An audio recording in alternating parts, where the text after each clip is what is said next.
Okay, next on our agenda is the election of a vice president. Do I hear any nominations for vice president? I would like to nominate Amy Smoyer. Do I have any seconds? I'll second. Any questions, comments? Anybody? I accept. Hearing none. When you're ready, Mr. Chambers. Ms. Pritchard, Aye.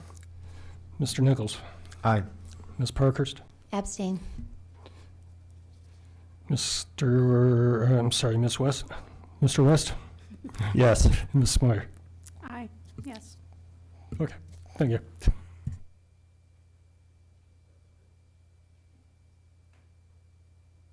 Okay, and I would now entertain a motion.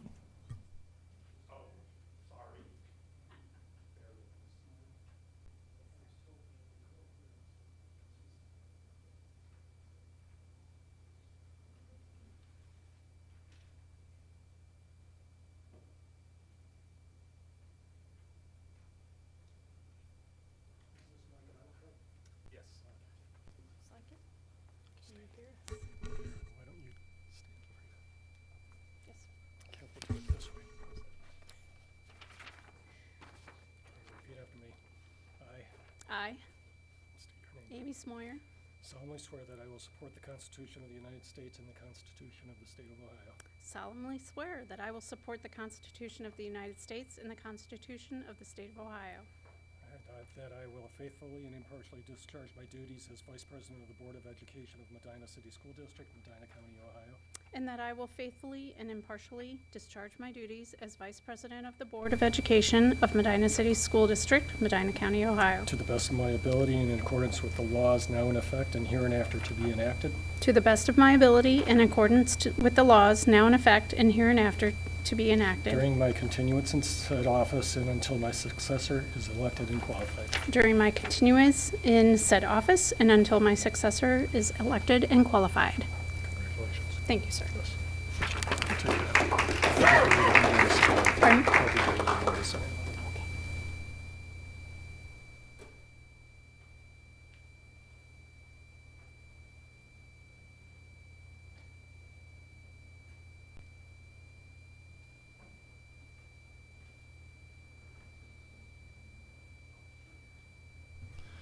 All right, got a little ahead of myself, but I would entertain a motion and for the approval of the consent agenda. Do I hear a motion? I'll make a motion to approve the consent agenda. We have a motion, and how about a second?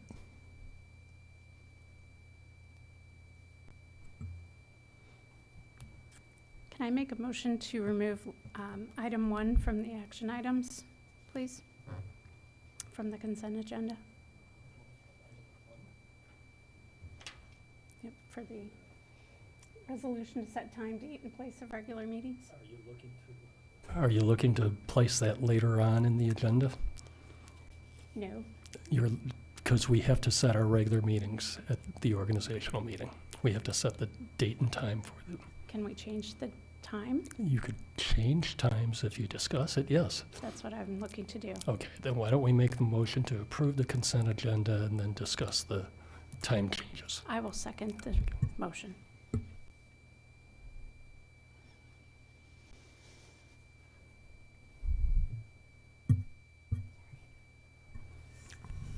Go ahead. Okay. Mr. Nichols, Aye. Ms. Moyer, Aye. Ms. Parkhurst, Aye. Ms. Pritchard, Aye. Mr. West. Yes. Thank you.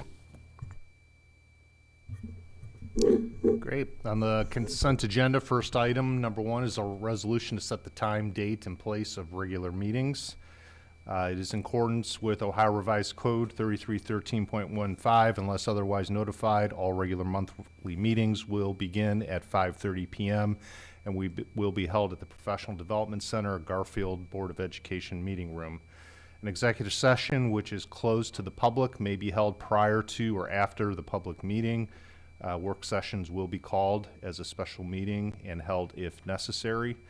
The only change to the meeting assignments or recommended dates from the previous year is to place them all on Tuesdays. This recommendation is being made because there's less interference with Tuesdays in regards to the scheduling of the meetings due to many Monday holidays that we have throughout the course of the year. Number 2 is to set compensation for board members per Ohio Revised Code 3313.12. It is recommended that the Board of Education set their compensation at the maximum level provided for in the Ohio Revised Code and the Ohio Constitution. Every year I'd like to point out here the extensive amount of work that our board members do on a regular basis. The only compensation board members receive is for these actual meetings. And it's, I believe, $125 per meeting. So it's a very minimal amount for the extensive amount of work and time that it takes for board members to support the school district. So all of those community and district events, as well as the time spent serving on district committees, is not compensated. Number 3 is bond approval. It is recommended that the Board of Education accept the bond presented by the treasurer as stated below. The treasurer shall present his bond in the amount of $500,000 for approval by the board. The approved bond shall be deposited with the board president and a copy filed with the county auditor. This is a form of insurance for the board and the school district. Obviously, the work that Mr. Chambers does is extremely important in dealing with financial matters, so having an insurance policy essentially to cover that work is what this bond is for. Number 4 is a resolution for liability insurance approval per Ohio Revised Code 3313.203 for the business manager. It is recommended that the Board of Education approve the resolution for the purchase of a liability insurance policy in the amount of $50,000 to insure the board against liability of the business manager. The business manager shall present the insurance policy to the board president. Again, this is a required policy to go into place, and again, it has to do with the nature of the work that's completed by Mr. O'Cole. Obviously, in maintaining the district facilities in particular, there's fairly large contracts that, as you know, as an experienced board, you approve over the course of the year.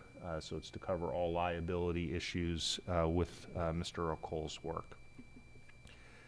Number 5, Board Service Fund. Per policy number 147, the board shall establish a board service fund which shall not exceed the greater of $2 per enrolled student or $20,000. The board service fund shall be set aside from the general fund on an annual basis by resolution of the board and shall be used to pay expenses actually incurred by the board members in the performance of their official duties.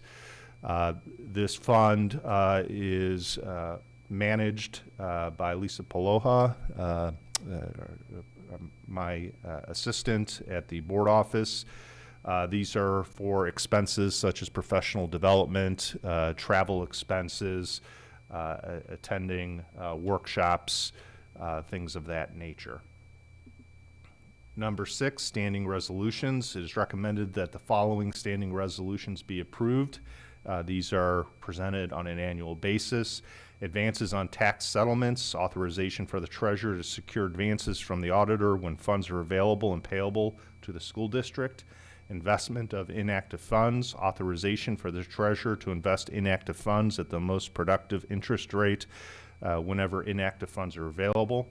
Authorizing the superintendent to hire staff between board meetings, to authorize the superintendent during periods when the board is not in session to make offers of employment directly to candidates for either teaching or non-teaching positions on behalf of this board, subject to a subsequent vote of ratification by this board, provided, however, that upon ratification by this board, the employment shall be deemed effective as of the date and time of the employee's acceptance of the superintendent's offer. Nothing in this resolution shall require the Board of Education to employ or continue to employ an individual who has not provided a criminal records check satisfactory to the board or who has not satisfied any other prerequisites to employment created by law or board policy. The authorization provided by this resolution shall remain in effect until withdrawn by formal action of this board. Authorizing superintendent to accept resignations. To authorize the superintendent on behalf of this board to accept resignations which has been submitted by employees during times when this board is not in session, subject to ratification by this board, provided, however, that upon ratification by this board, such resignation shall be deemed effective as of the date and time of the superintendent's acceptance. The authorization provided by this resolution shall remain in effect until withdrawn by formal action of this board. Approve district purchasing agents, appoint the superintendent or designee and the treasurer as district purchasing agents. And number 6, waiver of reading of meeting minutes and Board of Education policies, recognizing the need for more efficient use of meeting time and to foster a focused discussion on key agenda items. The proposal is to establish a standing motion to waive the reading of minutes, the Board of Education policies during all board meetings throughout the upcoming calendar year. Number 7 is resolution for public records training.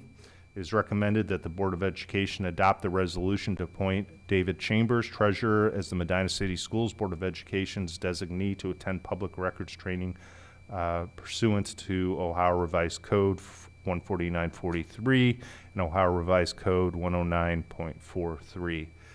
So we're required to have an appointed individual to oversee public records requests. It's fairly typical that individual is the district treasurer, and the training is required for that role. Number 8 is mileage rate reimbursement. It is recommended that the Board of Education establish the district mileage rate reimbursement for 2025 to be the current IRS mileage rate on the date of travel, which is for the new year 70 cents per mile. Cell phone allowance is recommended that the Board of Education approve a cell phone allowance of $720 per year plus $100 for the purchase of the first cell phone for qualifying administrators and any other staff member deemed necessary per the superintendent. Number 10 is employment of legal counsel. It is recommended that the Board of Education employ the following firms as our legal counsel to the board on an as-needed basis. There are no changes to this recommendation from the previous year. These are all law firms that we have utilized in the past. I know it looks like quite an extensive list. However, each of the law firms has various specialties that we use them for, such as finance or special education. Number 11 is OSBA membership. It is suggested that the Board of Education renew membership in the Ohio School Boards Association for 2025. And number 12, delegate and alternate delegate for the 25 OSBA annual business meeting. It is recommended that the Board of Education select the Board of Education president to serve as the delegate and the Board of Education vice president to serve as the alternate representing the board at the 25 OSBA annual business meeting.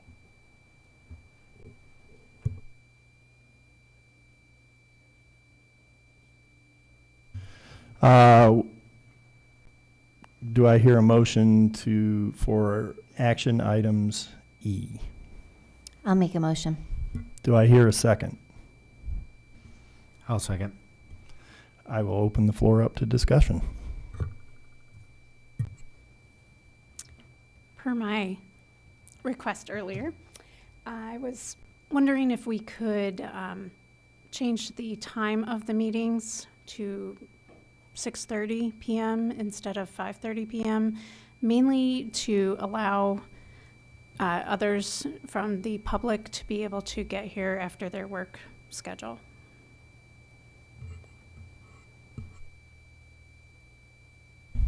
We had the meetings at 6:30 for many years. The last few years we moved it to 6. So we moved to 5:30 last year or this year? Last year. They've been at 5:30. I have not received any comments from any public community member requesting that we change the meeting. that's just, again, that's just, I haven't heard anything, not saying anyone else hasn't. We also do stream the videos. The meetings are streamed live, and they're held on YouTube on the Medina City Schools website. I'm open to discussion of this. I just wanted to provide the history of where we've been before. Additionally, I think we've agreed to move them up because a lot of our administrators, are here all day, and we like to, if we can have it at 5:30 or 6 o'clock, that's what that seems to have worked out well the last few years. I mean, I'll just say as a, something that I've noted across, starting at 6 o'clock and then us moving it to 5:30. I don't think we've really seen much of a drop in attendance. I mean, we've always been able, if there was a situation with the move to 5:30, like have a discussion or a quick discussion about, hey, do we want to, do this presentation a little later in the meeting? And that's always worked out. But, I'm fine with leaving it at 5:30. I don't think there's really, like I said, I don't think the people that want to come to the board meeting are missing the board meeting because it's at 5:30. But, if anybody's, heard of any issues that people have had in a decent amount, then, yeah, we can have the discussion to move it. But, yeah, to get the administrators out of here a little earlier, and, with our executive sessions, sometimes they're, we're walking out the door at 10 o'clock. Which That's what I was going to say, and us too. it is what it is, but, if we can cut down on the time a little bit, I think that's okay if it doesn't infringe on what we're doing and, the voices that we have in the community and the voices that, we are in the community also ourselves. So that's my thoughts on it. I would tell you, I've heard from a couple people who did not like 5:30. They would prefer 6 just because it's easier. And there is a huge amount of traffic over here if you're trying to get in and trying to turn against traffic. But 5:30's been okay, but I do think, one of our goals should be to be reaching out to the public more, just because if I looked at the levy results in the areas where we're weakest, this might be a good chance that we can try to meet people a little bit halfway. But I'm not thrilled with 5:30, but I personally would prefer 6. But whatever the board prefers is fine.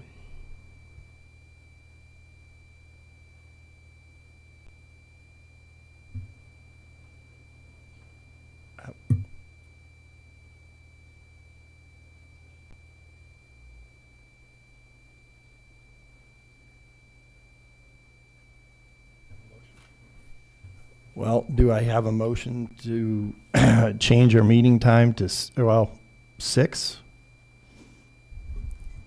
Andrew, I know that you're going with the motion, but do you have any feelings one way or another on this too? If the rest of us have shared, That's a fair question. And that's a fair question, and I should have answered that. So, for me personally, I can meet anytime. I just adjust my schedule. I personally haven't heard any negative things about an earlier or a later meeting.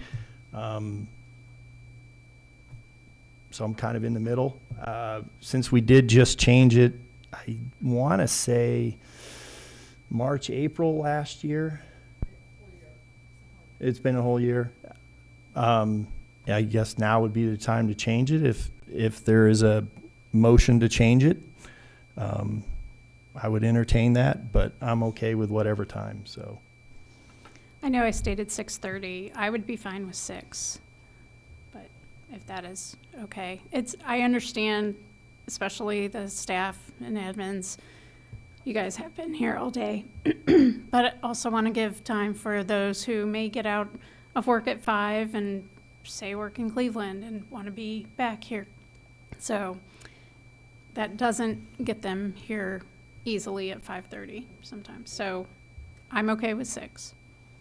I also just want to remind everyone that our Medina County Commissioners hold their meetings at 9:30 in the morning during the week. So we're not the only, I'm just saying, it's not too early. Our 5:30 isn't that early, so. Well, I guess I would also say that almost every Board of Education meets at 6 o'clock. So, Mrs. Moyer, if you want to make a motion. yeah, if there's a motion and a second, I will make a motion to start our meetings, change the meeting time from 5:30 PM to 6 PM. I'll second. Any questions or comments from anybody?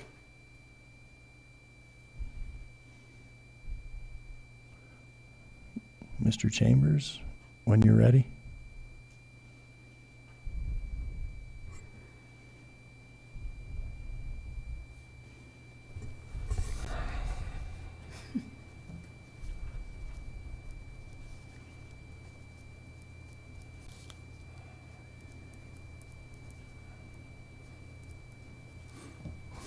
Ms. Meyer, Aye. Ms. Pritchard, Aye. Mr. Nichols, Aye. Ms. Parkhurst, No. and Mr. West. No. Okay. Thank you very much. Can we make comments about the rest of these consent items? Since that was just for the meeting time, correct? Correct, Yeah. thank you, okay.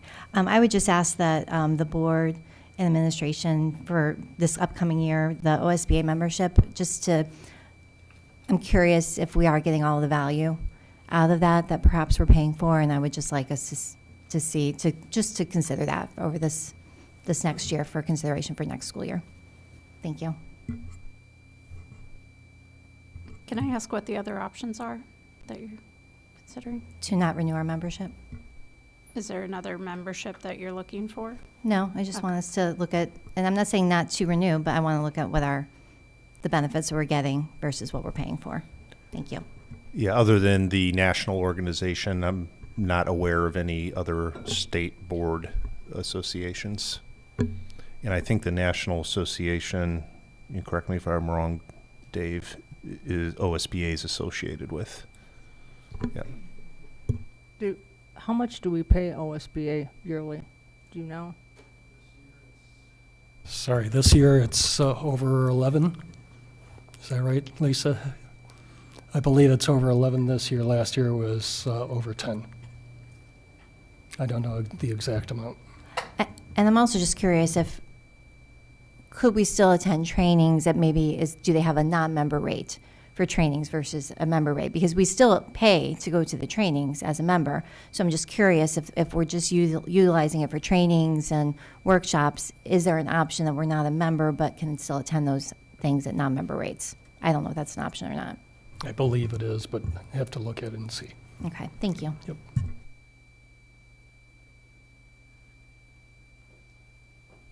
Anyone else?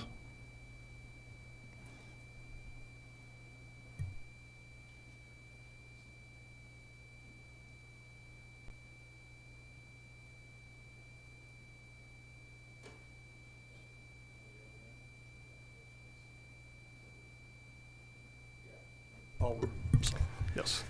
Call roll, Mr. Chambers, No, please. not roll. Or not roll. Yes. I'll get better, I promise. That's okay. Can I make a motion for, You already made the motion. okay, all right. And we have a second for the first section here. So I'd like to go through that, through items 1 through 10. 1 through 12, I believe it is. Ms. Parkhurst? Aye. Yes. Mr. Nichols? Aye. Ms. Pritchard? Aye. Ms. Moyer? Aye. Mr. West? Yes. Thank you. You're being duly initiated, Mr. West. Okay. I intend on attending the training in May, so I know that's coming up. It's just later than what it's supposed to be, but I'll get better, I promise. Next item, the superintendent committee appointments, 1 through 5, the curriculum, facilities, finance, policy, curriculum and instruction, meeting dates. Mr. Sable. Yep, the first is the Curriculum and Instruction Committee. Is recommended that the Board of Education appoint Joseph Nichols and Rebecca Parkhurst to serve as representatives of the board on the Medina City Schools Curriculum and Instruction Committees. Number 2, Facilities Committee. It is recommended that the Board of Education appoint Amy Smoyer and Andrew West to serve as representatives of the board on the Medina City Schools Facilities Committee. Number 3 is Finance. It is recommended that the Board of Education appoint Joseph Nichols and Jean Pritchard to serve as representatives of the board on the Medina City Schools Finance Committee. Number 4 is Policy Committee. It is recommended that the Board of Education appoint Rebecca Parkhurst and Amy Smoyer to serve as representatives of the board on the Medina City Schools Board Policy Committee. And number 5, it is recommended that the Board of Education approve the regularly scheduled monthly meeting dates for the Curriculum and Instruction, Finance, Facilities, and Policy Committees for 2025. A couple things I did want to point out is on all of the superintendent committees. Historically, we've recommended 2 board members to serve on each of the committees, with one being an alternate. Somewhere in the last recent history, few years, both board members have regularly attended. Of course, both board members are welcome to regularly attend, but I just want to make sure that our board is aware that that has been past practice. The other thing I would ask for these committees as well is if the individuals assigned aren't able to attend, that these are important meetings to have a board member at, and if we're able to collaborate and have somebody attend in their place, which I think we've generally done a nice job at. Also, the fact that the meeting dates are being publicly approved. These are meetings that are open to the public. They are not for public participation, but the public is welcome to come and attend the meetings, similar to what we do at our regular board meetings. I would entertain a motion to accept the superintendent committee appointments. So moved. Do I hear a second? I'll second. Questions, comments? Anybody have anything to add? I will thank Mr. Sable for reminding us all that I know I've missed a meeting or two. One was literally right before when I got called into work, but if at all possible, that we just collaborate with him and the rest of the board members so we have representation. So, and I'm speaking for myself as well. So thank you. Anybody else? Mr. Chambers? Ms. Pritchard? Aye. Mr. Nichols? Aye. Ms. Parkhurst? Aye. Ms. Smoyer? Aye. Mr. West? Yes. Thank you. And the next item is the City and Community Committee representation on the Recreation Center Committee. It is recommended that the Board of Education appoint the Assistant Superintendent and the Business Manager to serve as the delegates representing the Medina City Schools at the Medina Community Recreation Center Committee. This committee is per our joint operating agreement with the city. It's to conduct business related to the recreation center between the city as well as the school district. I would entertain a motion to accept item G, the City and Community Committee representation. I'll make a motion for G1. I'll second. Any comments or questions? Anybody? Hearing none. Mr. Chambers, when you're ready.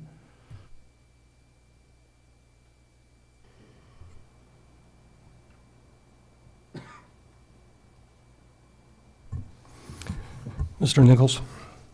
Aye. Ms. Parkhurst? Aye. Ms. Pritchard? Aye. Ms. Smoyer? Mr. West? Yes. Thank you. And then H, another community committee. It is for the Advisory Commission on Communication Enhancement Support Services, otherwise known as ACCESS.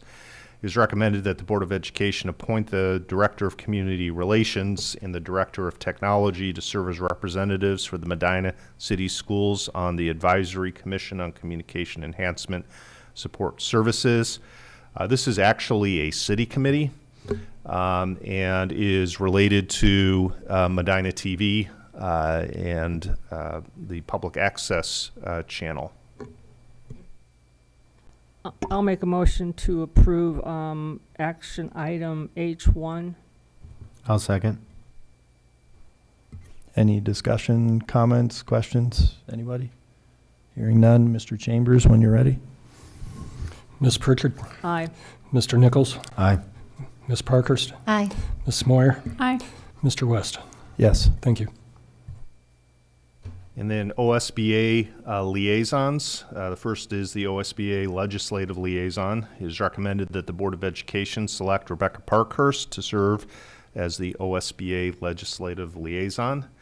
And number 2 is the OSBA Student Achievement Liaison. It is recommended that the Board of Education select Joseph Nichols to serve as the OSBA Student Achievement Liaison. I do want to point out that these recommendations for assignment follow along with the committee assignments for the district that those individuals will be serving on. I'll make a motion to approve those action items. Second, anybody? Second. Joe, questions, comments, anybody? Mr. Chambers, when you're ready. Ms. Parkhurst, Aye. Mr. Nichols, Aye. Ms. Pritchard, Aye. Ms. Moyer, Aye. Mr. West. Yes. Thank you. The last item we have tonight does not need a vote. This is more for everybody's information, the boards as well as the public. But we do have several committees that the board serves on that are not superintendent or board committees. The first is the insurance committee, which is required per our negotiated agreements. And Jean Pritchard will be serving on that and has served on that during her time on the board with Andrew West as an alternate. We meet approximately 4 or 5 times throughout the year. Number 2 is Medina City Schools Foundation, which is Joseph Nichols and then Amy Smoyer as the alternate. I think Joe served on that for the last year or 2, and they meet monthly.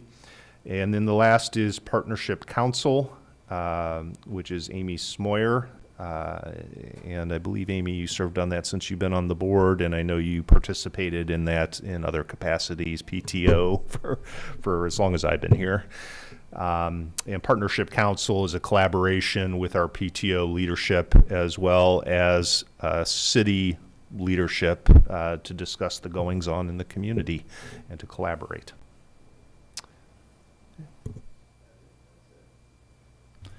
I would entertain a motion to adjourn the organizational meeting. And So moved.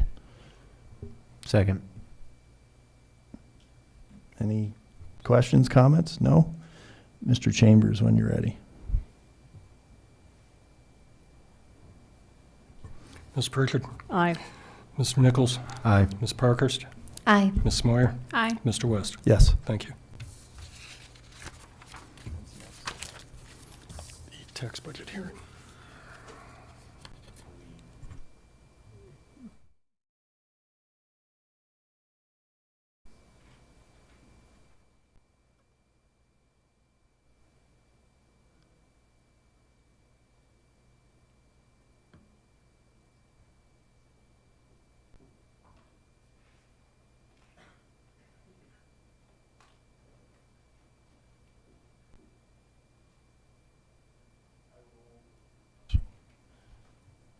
I'll call to order the fiscal year 2026 tax budget hearing.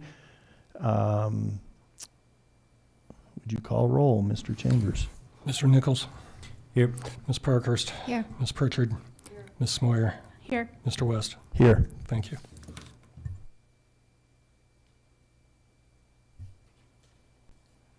Mr. Chambers, the floor is yours. Go up there because I'm getting so used to that.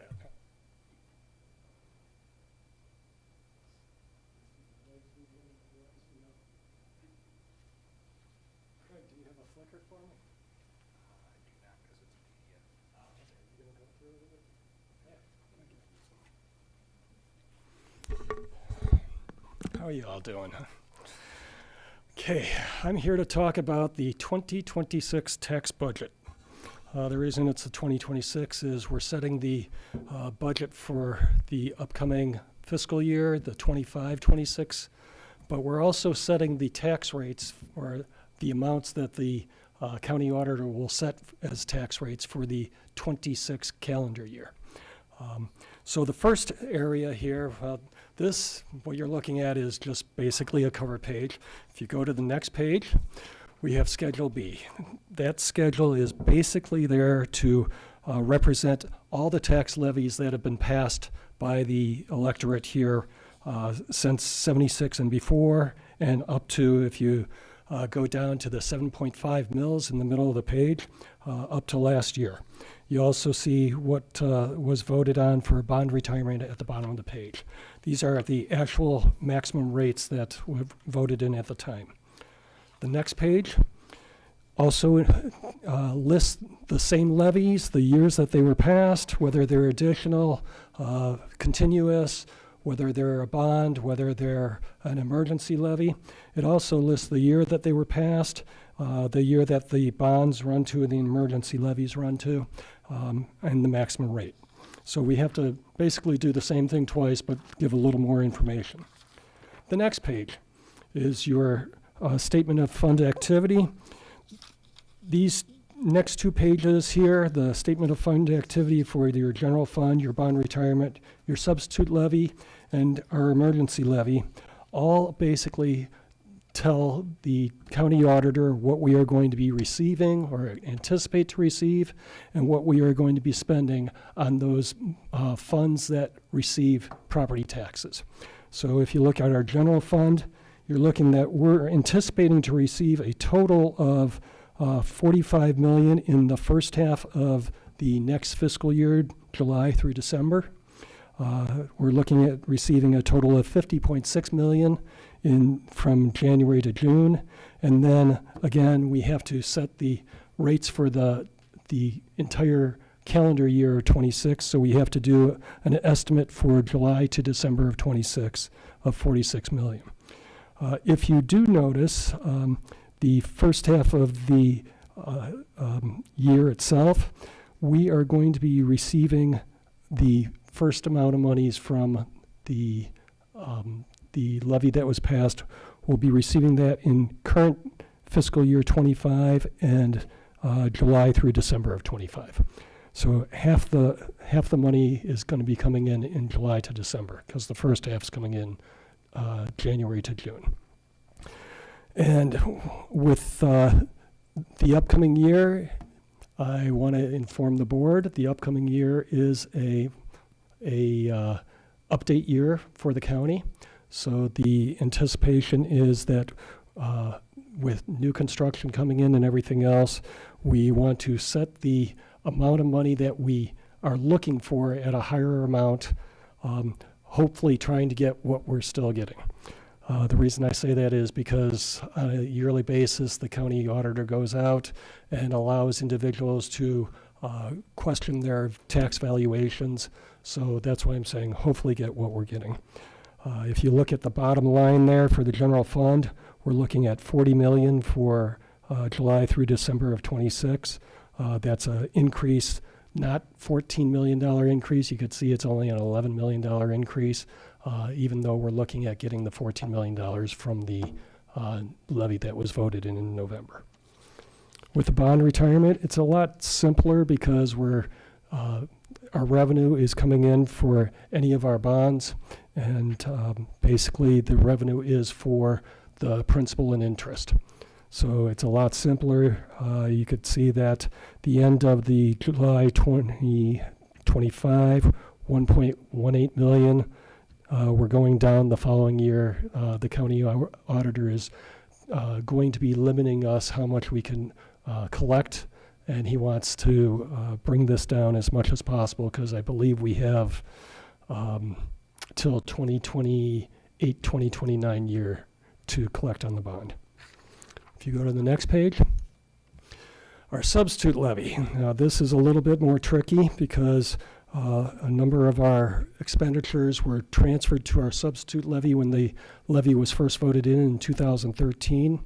So we have our transportation, all of our transportation being paid out of our substitute levy. We have any new individual that came in between 13 and 18 was placed on our substitute levy and off our general fund levy itself. So you could see our substitute levy, we're looking for $3.44 million in the first half of the fiscal year, $3.9 million in the second half of the fiscal year, and then 3.6 in the next half of July through December of 26. The reason it's going up and down is history has shown us that we collect roughly 52% in the first half of the year, calendar year, and 48% in the second half of the calendar year.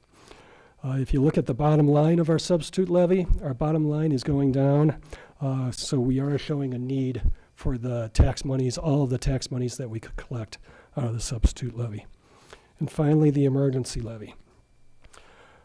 What we have in the current fiscal year is 48% of the $14.4 million. In the next full fiscal year, we have the $14.4 million. And then in July through December, we're looking at the 48% of collections itself. What we are looking at doing with the emergency levy is transferring all of those funds into the general fund. That way, anything that we collect will be coming into the emergency levy, and then we'll be asking you on a bi-yearly basis to move those monies out of the emergency levy and right up into the general fund. Go to the next page. Our statement of activity. Our statement of fund activity. This is a summary of the amended certificate of estimated resources. We have to provide the county with an amended certificate based on the tax budget itself, and then we update this amended certificate as supplemental appropriations are approved by the board or more monies come in that aren't recognized based on the tax budget itself. And this is a summary. The next page is the detail of everything that you see on the summary. So all of our levies, all of our funds, any money that we get in or leave the district are on this detailed statement of activity. And finally, the last two pages are, let's see, I have them here. Last two pages are your bond retirement, which I spoke of earlier. This is basically listing your principal and interest for the upcoming year.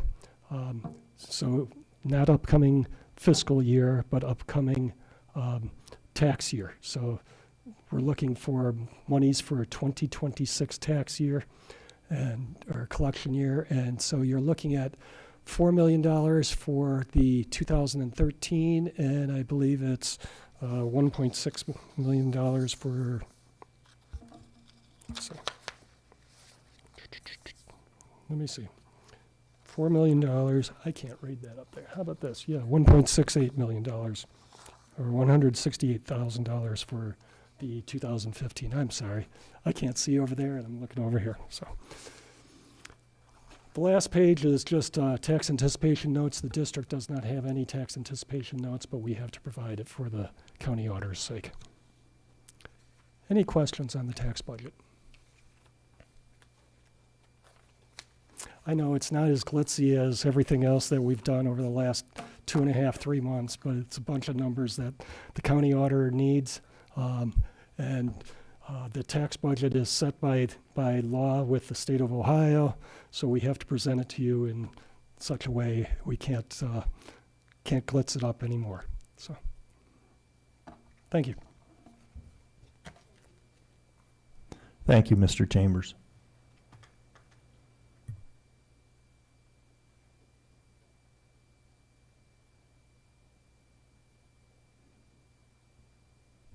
And I would entertain a motion to adjourn the fiscal year 2026 tax budget hearing. So moved. Do I hear a second? I second. Mr. Chambers, whenever you're ready. Ms. Pritchard, Aye. Ms. Smoyer, Aye. Mr. Nichols, Aye. Ms. Parkhurst, Aye. Mr. West. Yes. Thank you.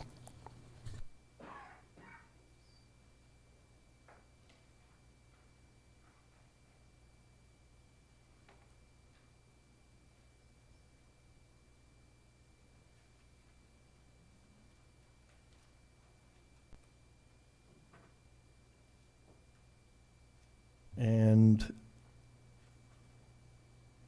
I would like to open the special meeting for the, what have we got? Adoption of the fiscal year 2026 tax budget.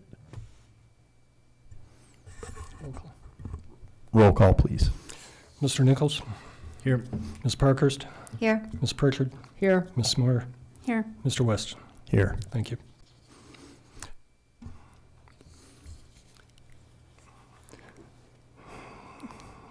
If it please the board, it is recommended that the Board of Education adopt the fiscal year 26 tax budget as just presented to the board. So moved. Do I hear a second? I second. Any questions, comments, anybody around the table? Over there? Mr. Chambers? Ms. Pritchard, Aye. Ms. Smoyer, Aye. Mr. Nichols, Aye. Ms. Parkhurst, Aye. Mr. West. Yes. Thank you. And I would entertain a motion to adjourn the tax budget adoption meeting. I'll make a motion to adjourn the tax budget meeting. Do I have a second? I'll second. Mr. Chambers, whenever you're ready. Mr. Nichols, Aye. Ms. Parkhurst, Aye. Ms. Pritchard, Ms. Smoyer, Aye. Mr. West. Yes. Thank you. And that is everything for the evening, is it not? That is everything. Thank you, everybody. And we'll see you at the January 21st regular board meeting here at 5:30. 6 p.m., sorry. Sorry, my mistake.